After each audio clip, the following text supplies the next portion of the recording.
ભારત અને જર્મનીની મિત્રતાનો પતંગ અમદાવાદના આકાશમાં ચગાવ્યો।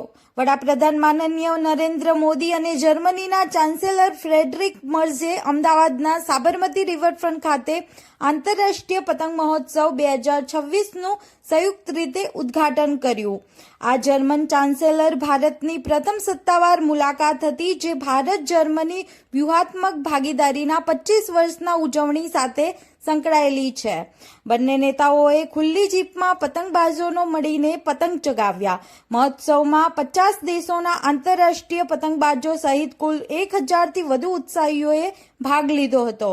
આ કાર્યક્રમ સાંસ્કૃતિક ઉજવણી સાથે વેપાર, ટેકનોલોજી અને સ્વચ્છ ઉર્જા જેવા ક્ષેત્રોમાં બંને દેશોના સંબંધો વધુ મજબૂત બનાવવાનો સંદેશ આપે છે। રિપોર્ટર ભાવિક પટેલ, અમદાવાદ, સમાચાર ડાયરી 24/7।